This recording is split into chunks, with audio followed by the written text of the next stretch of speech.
It's time for Reading with Ray. I'm your friend, A Ray of Light, and I'm so glad you're here with me today. Get comfy, grab a snack, and let's jump into our story. I wonder what it is. Hello, Sunbeams.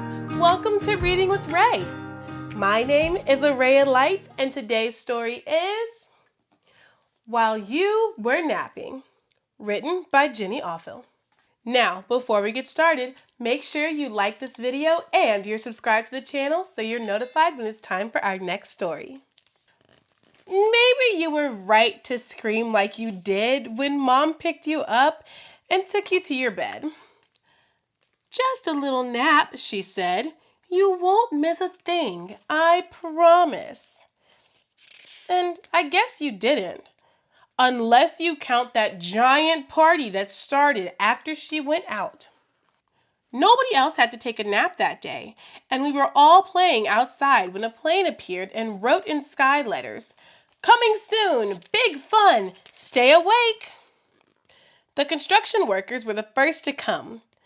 They were bored with building, they said, and so they asked all of us kids to take over the bulldozers for them.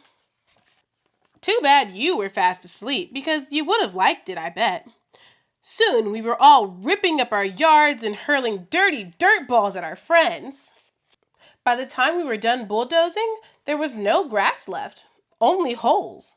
But then Tommy Binkle found a dinosaur skeleton and gave each of us a bone.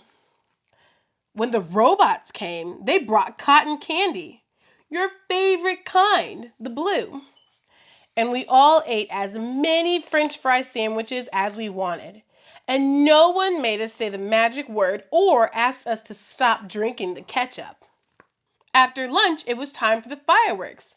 There were barrels and barrels of them. And even the littlest baby got to set them off, as long as they were careful.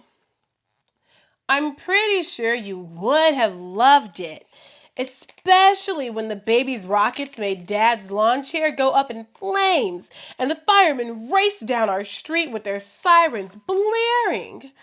We stood so close to the fire that our eyebrows got a little singed, and we all took pictures to prove to you how dangerous it was, since you were the only kid napping when it happened.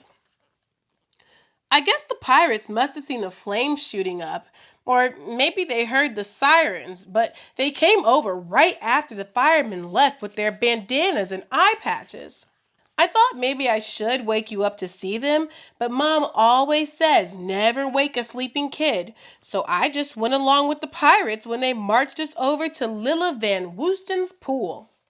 They lined everyone up on the diving board from the bravest to the scaredest, then waved their big swords in the air and told us to make our last wishes.